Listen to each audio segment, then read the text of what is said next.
नमस्कार, न्यूज 18 आप देख रहे हैं और आपके साथ मैं हूं अंशिका पाठक। शुरुआत करेंगे बुलेटिन की बड़ी खबर के साथ। छत्तीसगढ़ में महतारी वंदन योजना पर सियासी चैलेंज आया है। भूपेश बघेल ने स्वीकार की मंत्री ओपी चौधरी की चुनौती। किसी भी गांव में लाभार्थियों से हाथ उठवाने की चुनौती दी गई है। भूपेश बघेल ने कहा कि रायपुर में ही महिलाओं से पूछ लेते हैं। भूपेश बघेल ने कहा कि मैं ओपी चौधरी के साथ रायपुर के किसी भी वार्ड में जाने को तैयार हूं। बघेल ने आरोप लगाया था कि महिलाओं को महतारी वंदन की रकम नहीं मिल रही है। ओपी चौधरी ने कहा था महिलाओं से ही पूछ लीजिए राशि मिल रही है या नहीं मिल रही है। और अब इस चैलेंज को एक्सेप्ट किया है भूपेश बघेल ने और कहा कि आइए आपको दिखाते हैं कि कितनी महिलाएं हैं जिन्हें राशि ही नहीं मिल रही है। छत्तीसगढ़ में महतारी वंदन योजना पर सियासी चैलेंज। भूपेश बघेल ने मंत्री ओपी चौधरी की चुनौती स्वीकार की।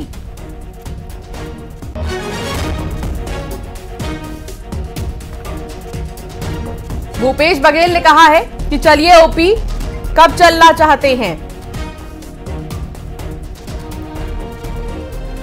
सोशल मीडिया प्लेटफॉर्म एक्स पर भी दो पोस्ट जो हैं देखे गए हैं।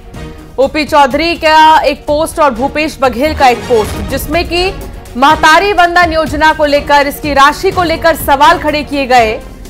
तो ओपी चौधरी का यह कहना था कि कोई ऐसी महिला नहीं है जिसे राशि ना मिली हो। तो दूसरी तरफ भूपेश बघेल का यह कहना है कि ऐसी कई महिलाएं हैं जो इस योजना से दूर हैं, जो इस योजना की लाभार्थी नहीं बन सकी हैं, जिन्हें राशि नहीं मिली है। और ऐसे में ओपी चौधरी ने उन्हें चुनौती दी थी, कहा था कि महिलाओं से ही पूछ लीजिए राशि मिल रही है या नहीं। ऐसे में भूपेश बघेल ने कहा कि चुनौती स्वीकार है, चलिए कब चलना है। आकाश शुक्ला संवाददाता साझ हो गए हैं। आकाश, ये सियासी चैलेंज और इस सियासी चैलेंज ने कितना बड़ा रूप ले लिया है, अब क्या जानकारी मिल रही है इस मामले में? जी बिल्कुल, देखिए महतारी वंदन योजना को लेकर लगातार सरकार जो है वो कहती रही है कि महतारी वंदन योजना का लाभ जो है 70 लाख से अधिक महिलाओं को मिल रहा है। और स्वाभाविक सी बात है कि जब मोदी की गारंटी दी गई थी, सरकार आते ही कैबिनेट में तुरंत मंजूरी दी गई और सभी महिलाओं का लाभ दिया गया। इसको लेकर लगातार भाजपा और कांग्रेस में जो है वो सियासत गरमाती रही है। ओपी चौधरी ने बयान दिया था कि किसी भी महिला से पूछवा सकते हैं कि महतारी वंदन योजना का लाभ मिल रहा है कि नहीं, हर एक महिला को महतारी वंदन योजना का लाभ मिल रहा है। ये चुनौती जो है वो ओपी चौधरी ने दी थी। तो इस पर भूपेश बघेल ने भी सीधे तौर पर कह दिया है कि चुनौती स्वीकार है और छत्तीसगढ़ में ही क्यों, रायपुर में ही किसी भी वार्ड में चलते हैं और महिला से पूछवा लेते हैं। दावा कांग्रेस ने किया है और आरोप लगाया है एक तरीके से कि अधिकांश महिलाओं को जो है महतारी वंदन योजना का लाभ नहीं मिल रहा है। इधर सरकार लगातार लाभ देने की बात कह रही है और लाभार्थियों में भी जिस तरीके से बातें सामने आ रही है, तो महिलाओं में एक तरफ का उत्साह दिखता है कि महतारी वंदन योजना का लाभ मिल रहा है। इसके साथ ही जो कुछ महिलाएं छूटी हुई, ठीक है आकाश, बने रहिए। राजीव चक्रवर्ती हमारे साथ जुड़ गए हैं। राजीव जी, इस चैलेंज को भूपेश बघेल की तरफ से एक्सेप्ट कर लिया गया है। ओपी चौधरी ने यह कहा था कि आइए कहीं भी महिलाओं से पूछ लीजिए कि क्या उन्हें राशि नहीं मिल रही है। तो अब भूपेश बघेल का यह कहना है कि चलिए कब चलना है बताइए। कैसे देखते हैं इस पूरे मामले को, और फिर अब ये सियासी चैलेंज कितना सीरियस बीजेपी लेने वाली है? देखिए, कहावत है खिसियानी बिल्ली खंबा नोचे, और दूसरी कहावत है कि अब पछताए होत क्या जब चिड़िया चुग गई खेत। भूपेश बघेल जी के हाथ से छत्तीसगढ़ का शासन चला गया, राजपाट चला गया, इसीलिए वो चैलेंज कर रहे हैं। अगर आप रैंडमली देखेंगे तो हर दूसरी महिला को, जो ओपी चौधरी जी ने कहा बिल्कुल सच कहा है, सत्य है कि सबको महतारी वंदन जो लाभार्थी हैं, जो उसके एलिजिबल थे, सबको इसका फायदा मिल रहा है। अब अगर मान लीजिए 2 से 3% महिलाएं जो समय पर नहीं जमा कर पाई थी फॉर्म, या जो उसके दायरे में नहीं आई पाई थी, उनको लेकर अगर वो चैलेंज करते हैं तो चैलेंज भारतीय जनता पार्टी भी स्वीकार करती है। लगभग 70 लाख महिलाओं को दिया जा रहा है यह फायदा, उसमें कोई शक और शुबा की बात ही नहीं है। अब भूपेश बघेल जी चूंकि लोकसभा भी हार चुके हैं, सत्ता चली गई है, तो नित नए वो चैलेंज करते रहेंगे उनके, और उनकी हर बातों को भी गंभीरता से लेने की आवश्यकता नहीं है, क्योंकि ये छत्तीसगढ़ ने देखा पिछले 5 वर्षों में उनकी शासन व्यवस्था को, जहां महिलाएं सुरक्षित नहीं थी, जहाँ थाने के सामने महिलाओं के ऊपर आक्रमण होता था। तो और आज अगर महतारी वंदन का लाभ मिल रहा है समाज की महिलाओं को, तो उसमें उनके पेट में दर्द हो रहा है, तो ये बड़ी दुखद बात है। अगर किसी को मिला भी नहीं तो आने वाले समय में उसे दिया जाएगा, और वो प्रतिशत बहुत कम है। ठीक है, लेकिन इन सब के बीच अब ये देखना होगा कि आखिर भूपेश बघेल कब तैयार होते हैं, क्योंकि अब ये जो महतारी वंदन योजना है ये काफी ज्यादा सुर्खियों में आ गया है।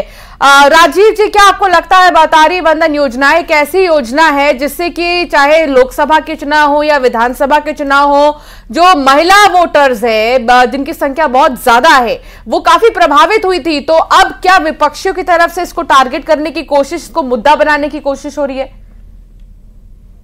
करने की कोशिश कर रहे हैं लेकिन वो सफल नहीं हो पा रहे हैं। और महतारी वंदन योजना एक महत्वपूर्ण योजना थी, उसमें हमें लाभ मिला है, लेकिन केवल उसके ऊपर ही हम डिपेंड नहीं है, केवल उसके भरोसे में नहीं है। एक सरकार जब चलती है उसके समाज के चहुमुखी विकास की आवश्यकता और अवधारणा होती है, तो उसको लेकर भी छत्तीसगढ़ सरकार चल रही है। वंदना राजपूत हमारे साथ जुड़ गई है, एक कमेंट में उनसे ले लेती हूँ। राजीव जी, आपसे आगे भी बातचीत करूंगी। वंदना राजपूत जी, आपका क्या ख्याल है, क्या महतारी वंदन योजना जो कि एक बहुत बड़ी योजना है छत्तीसगढ़ में महिलाओं के लिए, वो सफल हो पाई है या नहीं हो पाई है?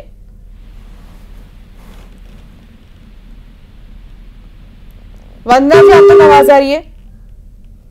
तो संपर्क नहीं हो पा रहा, दोबारा साधने की कोशिश करेंगे। लेकिन अब जो ये योजना है हालांकि काफी ज्यादा सुर्खियों में इसलिए भी आ चुका है क्योंकि इस पर खूब चर्चा हो रही है। 2 पोस्ट ऐसे सोशल मीडिया प्लेटफॉर्म पर काफी ज्यादा वायरल हो रहे हैं, एक तो भूपेश बघेल का, दूसरा ओपी चौधरी का। आकाश, अगर देखें तो आकाश हमारे साथ जुड़े हुए हैं। आकाश, जिस तरीके से दोनों ही तरफ से नेताओं का ये कहना है कि जो ये योजना है वो धरातल पर उतनी दिखाई नहीं दे रही है जितना इसको दिखाने की कोशिश की जा रही है, तो अब क्या इस पर चर्चा हुई है? कब भूपेश बघेल और ओपी चौधरी जाने वाले हैं, कहां पर जाने वाले हैं, किस वार्ड में महिलाओं से पूछताछ होगी?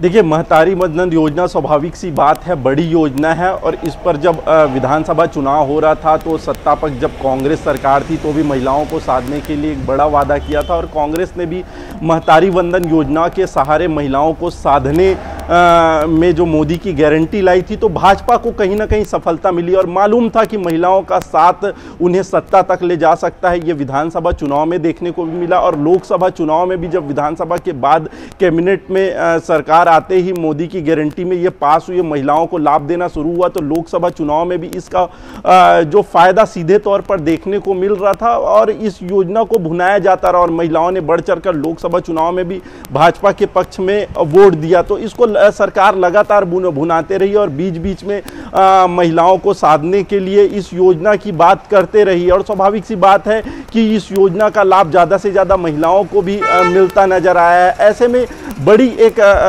बात हो जाती है कि विपक्ष को भी साधना है, उन वोटरों को साधना है, आगे निकाय चुनाव है जिस तरीके से। ठीक है आकाश, बने रहिए। वंदना राजपूत हमारे साथ जुड़ गई हैं, कांग्रेस की प्रवक्ता है। वंदना जी, आप तक आवाज आ रही है? हाँ जी आवाज आ रही है। वंदना जी, महतारी वंदन योजना जो एक बहुत बड़ी योजना है, पूरे चुनाव में हमने इसका जिक्र सुना है, कई बड़े नेताओं से तमाम ऐसी बातें भी की गई हैं इस योजना को लेकर, क्या धरातल पर यह सफल साबित हुई है? देखिए, धरातल पर तो बिल्कुल साबित नहीं हुई है, क्योंकि महतारी वंदन योजना का जो वादा लोकसभा चुनाव के समय किए थे कि हर एक महतारी को इनका लाभ मिलेगा, लेकिन जैसे ही सत्ता में काबिज होते हैं, पात्र और अपात्र की बात करते हैं, और उस पात्र और अपात्र में भी जो पात्र महिलाएं हैं उनको महतारी वंदन योजना का लाभ नहीं मिल पा रहा है, क्योंकि इतनी हड़बड़ी में, क्योंकि चुनाव का समय था और लोकसभा चुनाव में इनको फायदा लेना था, तो सरकार की कोई तैयारी नहीं थी, और इतनी हड़बड़ी में ये महतारी वंदन योजना को जो चालू किए हैं, इससे पात्र महिलाओं को लाभ नहीं मिल पा रहा है, और महतारी वंदन योजना से के लाभ से लोग वंचित हो गए हैं। और सबसे बड़ी बात है, आप तो बाहर जाने की बात छोड़ दीजिए, रायपुर में ही इतना अधिक महिलाएं हैं, मतलब मैं तो बोलती हूँ कि 100 में सिर्फ 40% महिलाओं को महतारी वंदन योजना का लाभ मिला होगा, बाकी 60% जो महिलाएं हैं जो पात्र होकर के भी महिलाओं को लाभ नहीं मिल पा रहा है। तो मेरे को लगता है कि ये महतारी वंदन योजना में जो मोदी जी की गारंटी था, वो गारंटी पूरी फेलवर साबित हो रहा है। ये लोग वाहवाही लूटने के लिए अलग अलग बात करते हैं। क्या भूपेश बघेल जाने वाले हैं ओपी चौधरी के साथ? बिल्कुल, देखिए हमारे सामने कोई भी चुनौती आता है तो हम उस चुनौती को स्वीकार करते हैं और उस चुनौती के साथ चलना पसंद करते हैं। और सबसे पहली बात है, हम जिस क्षेत्र में बोलेंगे उस क्षेत्र में जाने के लिए तैयार हो जाए। हम उस क्षेत्र में जाकर के दिखाएंगे कि महतारियों के साथ कितना बड़ा यहाँ पे छलावा किया गया है, महतारियों के भावनाओं के साथ खिलवाड़ किया गया है। ठीक है वंदना जी, शुक्रिया बातचीत के लिए। राजीव जी आपका भी बहुत शुक्रिया हमारे साथ जुड़ने के लिए और अपनी बात रखने के लिए। आकाश आपका भी बहुत शुक्रिया जानकारी साझा करने के लिए। तो भूपेश बघेल के चैलेंज पर बीजेपी प्रवक्ता संदीप शर्मा ने भूपेश बघेल को सौम्या चौरसिया पर बोलने की चुनौती दे दी है। संदीप शर्मा ने कहा है कि भूपेश बघेल में हिम्मत है तो सौम्या चौरसिया के बारे में बोलकर दिखाए। उन्होंने कहा है कि आपकी सरकार में हुए तमाम घोटालों का पर्दाफाश हो रहा है।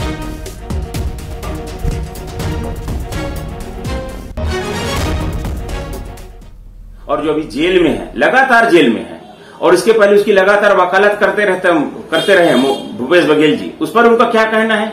उनकी जमानत याचिका लगातार खारिज हो रही है और पिछले 1.5 साल से ज्यादा समय हो गया जबकि वो जेल में है। इस पर उनकी कोई हिम्मत है तो बोलना चाहिए। इस पर तो उनकी जबान नहीं चल रही है, इस पर तो चुप बैठे हुए हैं। हिम्मत है तो उनकी जो जमानत याचिका लगातार खारिज है, इस पर बोलना चाहिए कि कोर्ट उनको क्यों जमानत नहीं दे रही है। उनके खिलाफ पर्याप्त साक्ष्य हैं और अभी तो जितने भी घोटाले हुए, सारे घोटाले के जो आरोपी हैं वो पकड़े जा रहे हैं, उनको जमानत नहीं मिल पा रही है। शराब घोटाला के व्यापारी जो है उन्होंने स्वीकार किया है कि शराब घोटाला हुआ है उनके कार्यकाल में। नकली होलोग्राम मिल रहे हैं जगह जगह खोदने से।